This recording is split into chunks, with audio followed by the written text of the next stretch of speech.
शाम का वक्त था। मोहन और विष्णु कब्रिस्तान के विशाल लोहे के द्वार पर खड़े थे। भैया, हम यहाँ कब्रिस्तान के पास क्यों आए हैं? मोहन, तुम्हें इस कब्रिस्तान के अंदर जाना होगा, तभी हमारी किस्मत में लिखा दुख मिटेगा। नहीं भैया, मैं कभी इस जगह के अंदर नहीं जाऊंगा। अगर आप चलेंगे तो मैं भी चलूंगा। मैं नहीं जा सकता मोहन, मैं सिर्फ तुम्हें जाने को कह सकता हूँ। जो काम वहाँ है वो सिर्फ तुम ही कर सकते हो। क्या सच में कोई और रास्ता नहीं है भैया? अगर तू चाहता है कि मैं और तेरी भाभी जिंदा रहें तो तुझे इस कब्रिस्तान में जाना ही होगा। फिर डरते डरते मोहन जैसे ही पैर कब्रिस्तान के अंदर डालता है, तभी पूरा दृश्य अचानक बदल जाता है। रामपुर गांव में विष्णु अपनी पत्नी मीना और छोटा भाई मोहन के साथ रहता था। फिर एक दिन दोपहर का वक्त था। घर के अंदर से चिल्लाने की आवाज आ रही थी। देखो जी, बस बहुत हो गया। अब मैं और बर्दाश्त नहीं कर सकती हूँ। मैं आपको कितनी बार कह चुकी हूँ कि अपने छोटे भाई को घर से निकाल दो। अगर आपने उसे घर से नहीं निकाला तो मैं ये घर छोड़कर चली जाऊंगी। अरे भाग्यवान, तू ये कैसी बातें कर रही है? ये घर और जमीन में उसका भी हक है। कैसे मैं उसे घर से निकाल दूं? सब क्या कहेंगे? अगर आपको उसकी इतनी फिक्र है तो आप ना मुझे छोड़ दीजिए। मैं आपके साथ नहीं रह सकती हूँ। मुझे वो बिल्कुल बर्दाश्त नहीं है। अच्छा ठीक है भाग्यवान, अगर तू कहती है तो मैं कुछ सोचता हूँ और उसे किसी न किसी तरीके से हम अपने घर से निकाल कर ही रहेंगे। इतने में मोहन वहाँ आ जाता है। भैया भैया, मैं खेत का सारा काम निपटा दिया और वो जो खाद डालना था ना, मैंने वो भी डाल दिया है। अच्छा ठीक है, तुमने सारा काम कर लिया है।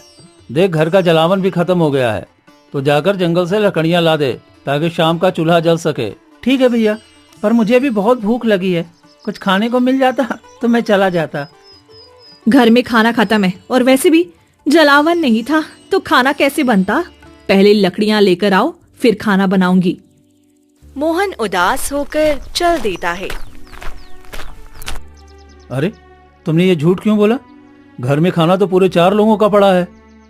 मैं उसे एक वक्त का खाना भी नहीं देना चाहती हूँ। आपको इतनी फिक्र हो रही है तो आप खुद ही बनाकर उसे खिला लो। मीना गुस्से में चली जाती है। मुझे कुछ न कुछ करके मोहन को घर से निकालना ही होगा, तभी मेरे घर में सुख शांति बनी रहेगी। विष्णु बाहर निकलता है। उसी वक्त 2 गांव वाले बात करते दिखाई देते हैं। अरे तूने सुना? हमारे गांव की सरहद पर जो एक कब्रिस्तान है, उसके पास से 2 व्यापारी आ रहे थे। सुना था कि 2 दिन वो उसी कब्रिस्तान में रहे और अचानक वो पागल होकर वहीं पर मर गए। ये तुम कैसी बातें कर रहे हो पंकज? भला ये कैसे हो सकता है? आखिर वो कब्रिस्तान में पागलों की तरह कैसे था और मर कैसे सकता है? तू नहीं जानता, हमारे दादाओं ने कहा है उस कब्रिस्तान में एक माँ बेटी की आत्मा रहती है और कई वर्षों से वही है। जो भी वहाँ जाता है उसके मन को वश में कर लेती है और उससे अपना मनचाहा काम करवाकर उसे मार देती है। फिर तो वो बहुत खतरनाक आत्मा है। अगर वो हमारे गांव में आ गई तो पता नहीं हमारा क्या हाल करेगी। नहीं, वो हमारे गांव में नहीं आ सकती भाई, उसकी सीमा बंधी है। वो कब्रिस्तान से बाहर नहीं निकलती। जो उसके विस्तार में कदम रखता है ना, उसी के साथ ऐसा होता है। मुझे तो ये सुनकर ही रोंगटे खड़े हो गए। चल भाई, अब ये बात बंद कर। दोनों चले जाते हैं। ये सब विष्णु सुन लेता है। अच्छा, तो कब्रिस्तान का ये राज है। मिल गया रास्ता, मुझे अपने भाई से छुटकारा पाने का रास्ता। वो घर आ जाता है। वहीं दूसरी तरफ मोहन जंगल में लकड़ियाँ काट रहा होता है। तभी एक साधु वहाँ प्रकट हो जाता है। तो लकड़ी काट रहा है? अरे तेरी किस्मत अब बुरी तरह से बर्बाद होने वाली है। चला जा यहाँ से। अब क्या बोल रहे हैं साधु महाराज? मैं ठीक हूँ और मेरे भैया भाभी भी ठीक हैं। आपको क्या हो गया है? जिस भैया भाभी का नाम जप रहा है वही एक दिन तुझे मृत्यु के द्वार पर भेजेंगे। उन्हें त्याग दे और घर वापस कभी मत जा। नहीं, मेरे माता पिता तो बचपन में ही मर गए। भैया भाभी ही मेरे माँ बाप का प्यार दे रहे हैं। मैं उन्हें कभी नहीं छोड़ सकता हूँ। मोहन वहाँ से चला जाता है। इतना प्रेम करता है ये अपने भैया भाभी से, यही प्रेम इसके गले का फंदा बनेगा। मोहन घर लौट आता है।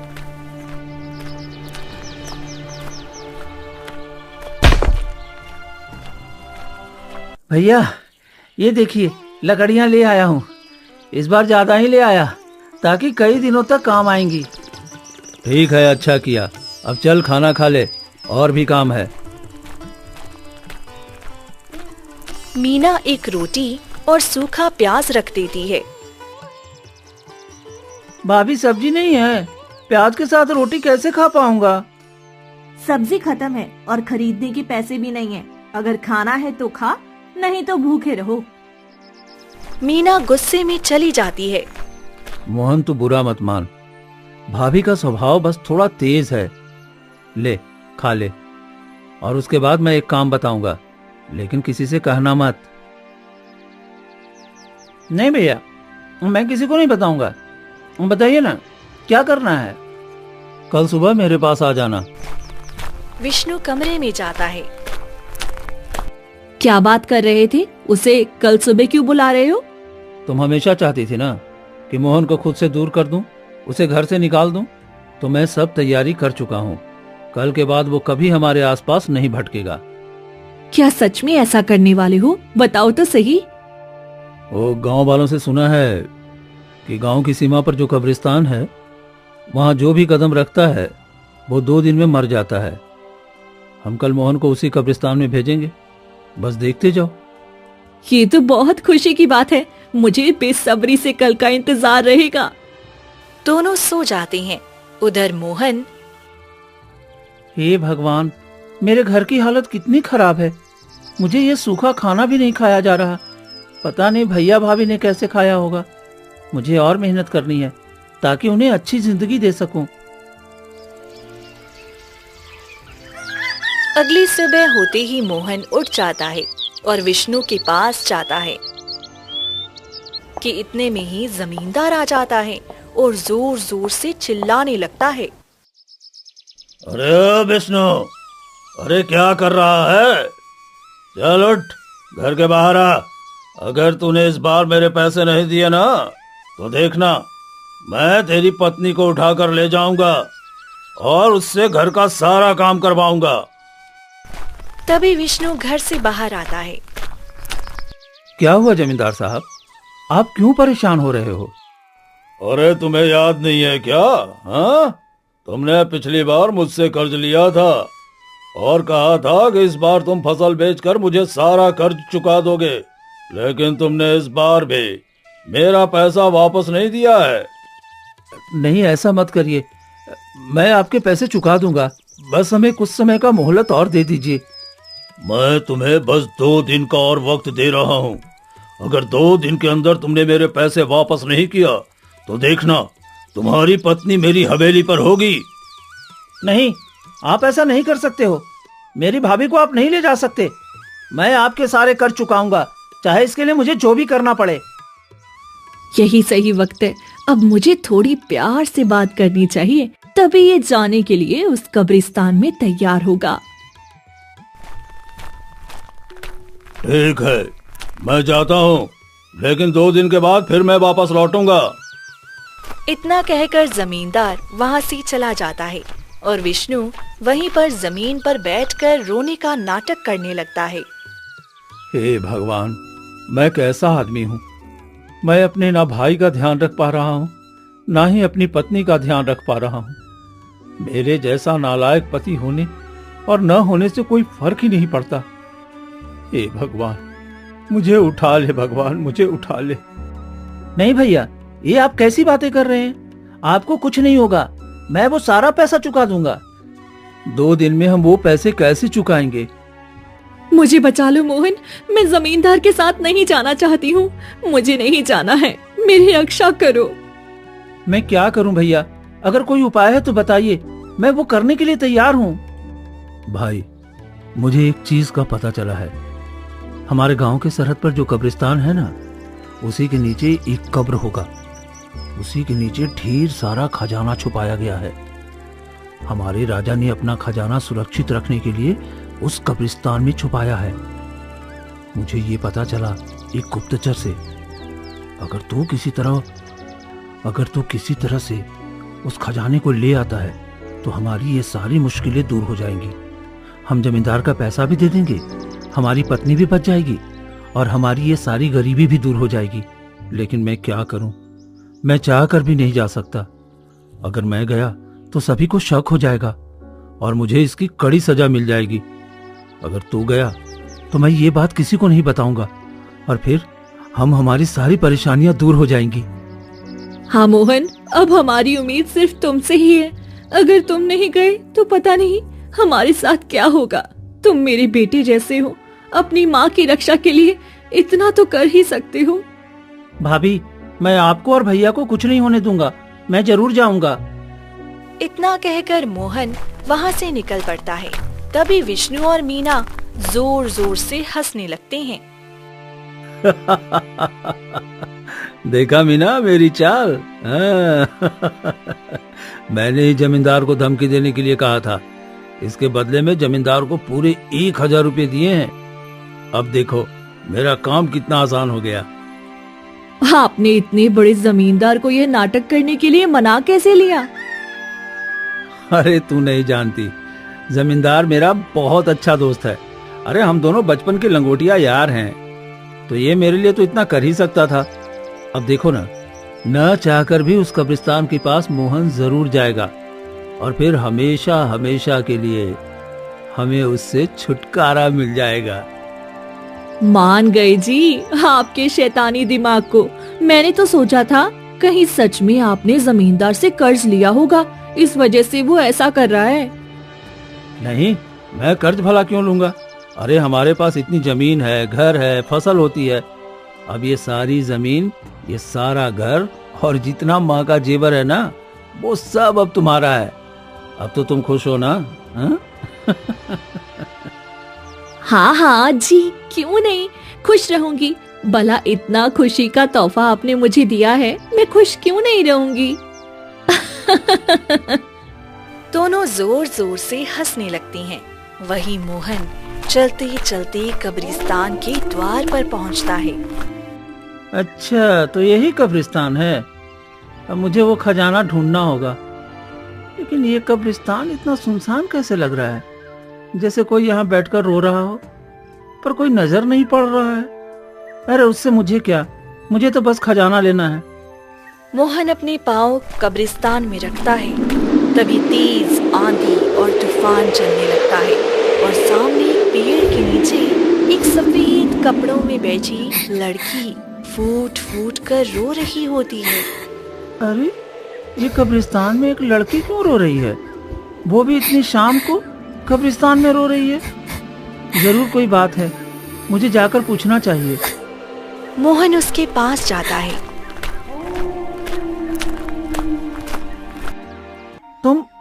तुम कौन हो?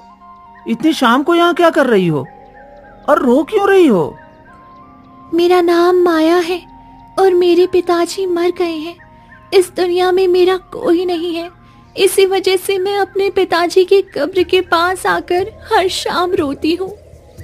अब जो जाने वाला है उसके लिए रोने से क्या फायदा है? तुम्हारे पिता अब दुनिया में नहीं है, ये जानकर मुझे बहुत अफसोस हुआ। लेकिन मत रहो और घर चली जाओ।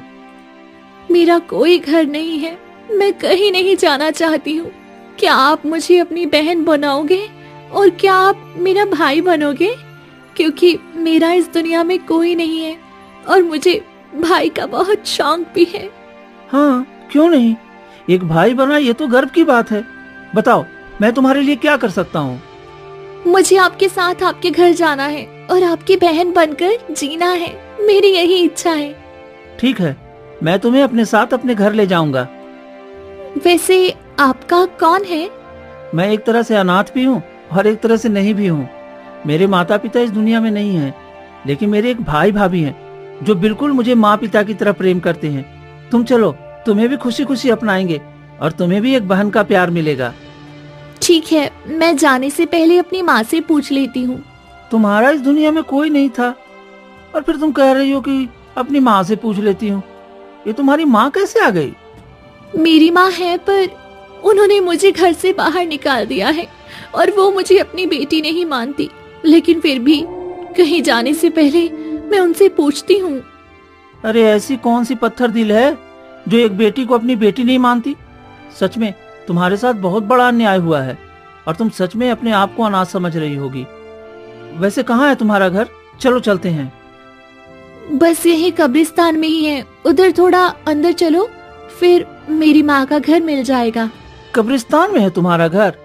अच्छा ठीक है, चलो चलते हैं। मोहन माया के पीछे पीछे थोड़ा और अंदर जाता है। तभी एक कोने में बहुत ही बड़ा और सुंदर महल दिखता है। अरे इतना बड़ा और सुंदर घर, वो भी कब्रिस्तान में, और ये अपने आप को अनाथ कह रही है। भैया आप यहीं बैठो, मैं आपके लिए कुछ खाने को ले आती हूँ। आप बहुत भूखे होंगे ना? हाँ, मैं कई घंटे से सफर कर रहा हूँ, मुझे भूख तो लगी है। अगर कुछ मुझे मिल जाता तो अच्छा ही रहता। फिर माया घर के अंदर चली जाती है और कुछ ही देर में तरह तरह के पकवान लेकर बाहर आती है। अरे ये अपने घर से इतना सारा पकवान लेकर आई है, ये तो मैंने कभी देखा भी नहीं था। और ये अपने आप को अनाथ और गरीब कह रही है। अगर इसकी माँ इससे नफरत करती तो इतना सारा पकवान घर में लाकर कैसे दे सकती है? जरूर मुझसे कुछ छिपा रही है, मुझे इसका पता करना होगा। भैया आप यहाँ थोड़ी देर बैठी हैं, मैं अपना कुछ सामान लेकर आ जाती हूँ, क्योंकि मैं ऐसे खाली हाथ तो नहीं जा सकती ना आपके साथ। फिर कुछ ही देर में एक औरत वहाँ आती है। तुम कौन हो? मेरा नाम रेखा है बेटा, और ये मेरी बेटी है। ये मुझसे बहुत नफरत करती है, इसी वजह से ये खुद को अनाथ कहकर तुम्हारे साथ जाने के लिए तैयार हो रही है। मैंने तुम दोनों की बातें सुन ली थी। क्या ये आपकी बेटी है? और फिर भी इस तरह से ये अनाथ क्यों कह रही है कि ये अनाथ है, इसका दुनिया में कोई नहीं है? और आप अपनी बेटी को भला घर से कैसे निकाल सकते हो, वो भी रात के समय में? नहीं, मैंने इसे घर से बाहर नहीं निकाला। ये बस मुझसे नफरत करती है। ये अपने पिता की मौत का जिम्मेदार मुझे समझती है, इसी वजह से ये मेरे साथ रहना नहीं चाहती और यहाँ से जाना चाहती है। पर मैं क्या कर सकती हूँ, इसमें मेरी क्या गलती है? तो ये तो बहुत ही गलत हुआ है, उसे बहुत बड़ी गलतफहमी हुई है, उसे तो आपको दूर करना चाहिए। मैं चाहकर भी उसकी गलतफहमी कभी दूर नहीं कर सकती। उसे बचपन से ही एक भाई बहुत पसंद था और वो अपना भाई पाना चाहती थी, लेकिन मैं उसकी ये इच्छा पूरी नहीं कर पाई। उससे पहले मेरे पति का देहांत हो गया था, इसी वजह से वह मुझसे नफरत करती है कि मैंने उसके पिता को मार दिया और उसे एक भाई भी नहीं दिया। इसी वजह से वह मेरे साथ रहना नहीं चाहती और बहुत नफरत करती है।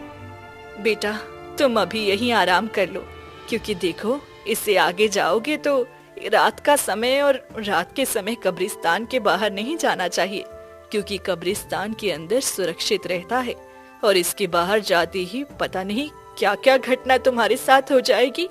तुम यहीं हमारे ही घर में सो जाओ, सुबह चले जाना। ठीक है, मैं सुबह ही चलूंगा, मैं तब तक यहीं सो जाता हूँ। फिर मोहन सो जाता है। तभी आधी रात को जैसे ही 12 बजते हैं,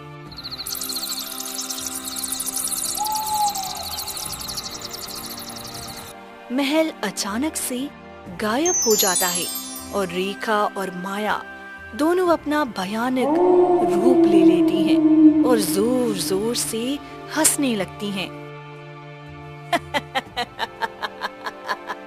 हमारा बकरा फंस गया, अब तो हमारी इच्छा पूरी हो जाएगी बेटी। हाँ माँ, हमने जैसा सोचा था बिल्कुल वैसा ही हुआ। अब इससे हम वो काम करवाएंगे जिसके लिए हमने इसे भ्रमित किया है। अब बताओ माँ, हम क्या कर सकते हैं? जिससे कि हम इस कब्रिस्तान में नहीं बल्कि पूरे गांव पर राज कर सकें। गांव में भी हम जाकर अपना खौफ सबके दिलों में जगा सकें। चिंता मत करो बेटी, वो दिन भी अब नजदीक है। मैंने एक अघोरी से कहते सुना था कि गांव के पंडित के पास एक ऐसी काली शक्ति का किताब है, अगर वो किताब हमें मिल जाए तो हम सर्वशक्तिशाली हो जाएंगे और फिर हम जहाँ चाहें वहाँ जा सकते हैं। तब तो ठीक है, फिर सुबह होते ही हम इसे उस पंडित के पास भेजेंगे। चलो अब हम आराम करते हैं, थोड़ी देर बाद सुबह हो जाएगी, फिर हमें इसे अपना नया रूप भी दिखाना है। हाँ बेटी, क्यों नहीं। फिर गहरे अंधेरे के बाद सुबह होती है और सूरज की पहली किरण निकलते ही फिर से वहाँ पर महल बन जाता है और मोहन की नींद खुल जाती है। माया, अब चलो चलते हैं, क्योंकि मैं जो काम करने आया था वो तो हुआ नहीं। पहले मैं तुम्हें अपने घर छोड़ाता हूँ, उसके बाद मैं अपना काम करूँगा। भैया, मैं आपके साथ जाने के लिए तैयार हूँ, लेकिन उसके लिए आपको मेरा एक छोटा सा काम करना होगा। ठीक है, ऐसा क्या काम है बताओ, मैं करने के लिए तैयार हूँ। इस गांव के पंडित के पास एक किताब है जो कि काले रंग की है। आपको वो किताब लाकर मुझे देनी होगी, फिर मैं आपके साथ चलूंगी। भला पंडित के पास ऐसा क्या किताब है, और तुम किस पंडित की बात कर रही हो? देख बेटी, तू इसे अपना भाई मानती है और इसके साथ जाने के लिए तैयार भी है, लेकिन ये तुम्हारे लिए वह किताब भी नहीं ला सकता है जिससे तुम्हारे पिता की आत्मा को शांति मिल सके। इसीलिए कहते हैं कोई अपना नहीं है इस दुनिया में। वो तो मेरे मामा हैं, वो तो पूरे गांव वालों की मदद करते हैं और मैं उनसे वो किताब नहीं ला सकता हूँ। वो भला मुझे किताब क्यों देंगे? भैया, आप मेरे लिए इतना नहीं कर सकते हो तो फिर मेरी भाई शब्द पर से उम्मीद टूट जाएगी। ऐसे मत करो भाई। अच्छा ठीक है, तुम्हें वो किताब चाहिए तो मैं वो लेकर आता हूँ। फिर आधे मन से मोहन वहाँ से निकल पड़ता है और गांव की तरफ आ जाता है और जैसे ही पंडित के घर पहुँचता है। अरे मोहन बेटा, तू यहाँ क्या कर रहा है? और सब बता, तेरा भाई भाभी सब कैसा है? मामा, सब तो बहुत अच्छे हैं और मुझे आपकी बहुत याद आ रही थी, इसलिए आपके पास आ गया। आप ठीक हो? हाँ, सब ठीक है बेटा, बस इन दिनों गांव में कुछ ज्यादा ही परेशानियां चल रही है, उसी काम में लगा हूँ। मैं आपकी कोई मदद कर दूँ?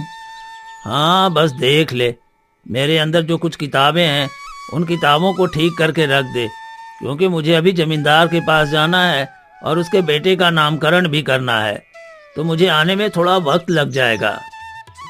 क्यों नहीं मामा, मैं अच्छे से कर दूंगा, आप बेफिक्र होकर जाइए। ठीक है बेटा।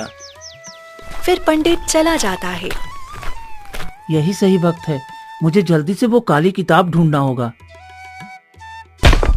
मोहन जल्दी जल्दी सभी किताबों को छानता है, तभी उसकी नजर एक काली किताब पर जाती है। लगता है यही वो किताब है, इसका पन्ना और सब चीज सही है, यानी कि यही किताब वो लोग मांग रहे थे। अब मुझे जल्दी से किताब लेकर जाना चाहिए। मोहन किताब लेकर कब्रिस्तान की तरफ निकल जाता है, तभी पंडित वहाँ आ जाता है। ये क्या, मोहन कहीं दिखाई नहीं दे रहा है, कहाँ है? लगता है किताब ठीक करके चला गया होगा। इतना कहकर पंडित जैसे ही घर के अंदर जाता है। अरे अरे, ये क्या, ये अघोर तंत्र विद्या की किताब कहाँ है? अरे नहीं, ये नहीं हो सकता। अगर ये किताब किसी गलत हाथों में लग गया तो पता नहीं इस गांव पर क्या विपत्ति आ जाएगी। अगर मोहन ने ये किताब लिया है तो जरूर वो कब्रिस्तान में गया होगा। मुझे उसे रोकना होगा, क्योंकि वो किताब सिर्फ कब्रिस्तान में ही ले जा सकता है। वहीं दूसरी तरफ मोहन किताब लेकर तेजी से कब्रिस्तान की तरफ बढ़ रहा होता है। अब बस मुझे जल्दी से ये किताब देकर ये काम खत्म करना है।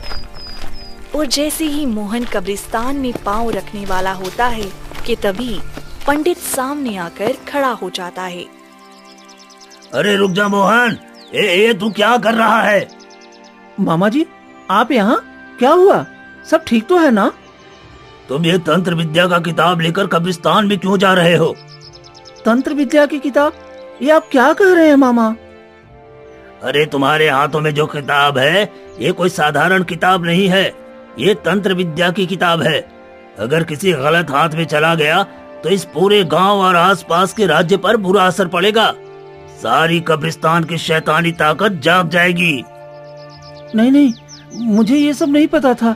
ये तो कब्रिस्तान में माया और रेखा नाम की माँ बेटी ने मंगवाया था मुझसे। इस किताब की सारी सच्चाई भी मुझे नहीं पता है। अरे ये माया जाल था, वो गांव के सभी व्यक्तियों को फंसाती है, और अगर मैं सही वक्त पर ना आता तो वो तुम्हें भी मार देती और पूरे गांव में मौत की तांडव करती। आज बाल बाल बच गया। चल यहाँ से, ज्यादा समय यहाँ रहना तुम्हारे लिए ठीक नहीं है। तभी माया और रेखा प्रकट होती हैं। पंडित रुक जा, तू ऐसा नहीं कर सकता है। ये किताब मुझे दे दे और चला जा यहाँ से, वरना मैं तुम्हें जान से मार दूंगी। तुम दोनों तो आत्मा हो और तुमने मुझे धोखा दिया। मुझे वो तंत्र विद्या की किताब चाहिए। नहीं, मैं खुद की जान खतरे में डाल सकता हूँ, पर पूरे गांव की जान खतरे में नहीं डाल सकता हूँ। मैं तुम्हें ये तंत्र विद्या की किताब कभी नहीं दूंगा। रेखा हमला करती है। तभी पंडित एक मंत्र पढ़ने लगता है, जिससे माया और रेखा का शरीर जलने लगता है। नहीं नहीं, तुम पंडित ऐसा नहीं कर सकते हो। मैं फिर आऊंगी और ये किताब हासिल करके रहूंगी। इतना कहकर माया और रेखा वहाँ से गायब हो जाती हैं। तुम यहाँ क्यों आए हो बेटा? यहाँ कोई भी इंसान को आना मना है। मामा, आपसे क्या छुपाना, आप तो जानते हैं हमारे भाई और भाभी बड़ी मुसीबत में थे। उन्होंने कहा था इसी कब्रिस्तान में राजा ने एक धन छुपाया है। मैं वही धन लेने आया था। अरे तू कैसी बातें कर रहा है? अरे तुम्हारे माता पिता ने पहले ही इतने सारे धन, जेवर और जमीन छोड़ कर गया है, फिर तुम्हारे ऊपर कैसा कर्ज? और यहाँ कोई राजा ने धन नहीं छुपाया है। तुम्हारे भाई ने तुमसे झूठ बोला। लेकिन वो जमींदार आकर मेरे भाई को धमकी दिया कि 2 दिन में वो पैसे नहीं देगा तो वो भाभी को उठा करके ले जाएगा। सच में तुम्हारा भाई और भाभी इतना लालची हो सकता है, मैं कभी सोच भी नहीं सकता। अरे उसने खेल खेला है तुम्हारे साथ। आप क्या कह रहे हैं मामा? तुम चलो मेरे साथ। तेरे माता पिता पूरे गांव के सबसे अमीर व्यक्ति थे और उन्होंने बहुत धन जोड़ा है। वो लोग तुम्हें मार कर वो सारा धन हड़पना चाहते होंगे, इसी वजह से उन्होंने ऐसा किया है। नहीं, भैया भाभी मुझसे बहुत प्रेम करते हैं, मेरे साथ ऐसा नहीं कर सकते। फिर तुम चलो मेरे साथ। पंडित मोहन को लेकर विष्णु के पास जाता है। वहीं घर के अंदर विष्णु और मीना हंस हंस के बातें कर रही थी। मीना, अब तो मोहन हमेशा हमेशा के लिए मर गया होगा। हाँ जी, कितने गांव वालों की लाश उठी है, अब बचने की कोई उम्मीद ही नहीं है। वह भी मर चुका होगा। अब माँ जी का जितना भी जेवर है और ये जमीन, घर सब हमारा हो गया। हाँ, अब हम इस गांव के सबसे धनी व्यक्ति बन गए हैं और हमारे भाई को पता भी नहीं है कि वो गया है धन लाने। अरे वहाँ कोई धन भी नहीं है और न ही हमारे पास कोई कर्जा है। अरे ये तो बस हमने ये जमीन और घर और जेवर रखने के लिए ऐसा नाटक किया था। तभी मोहन गुस्से में विष्णु के सामने जाता है।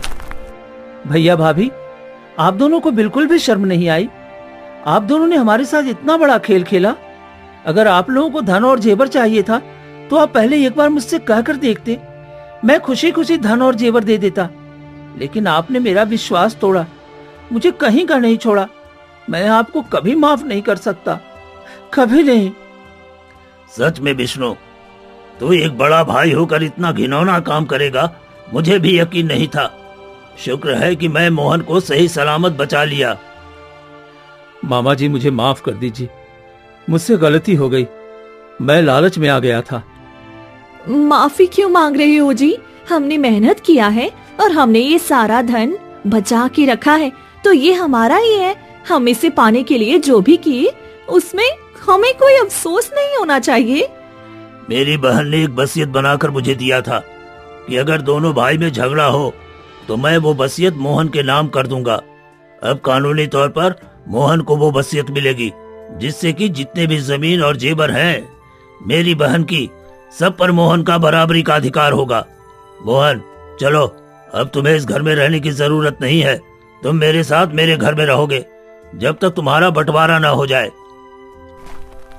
मोहन रोते हुए वहाँ से चला जाता है और पंडित के साथ रहने लगता है।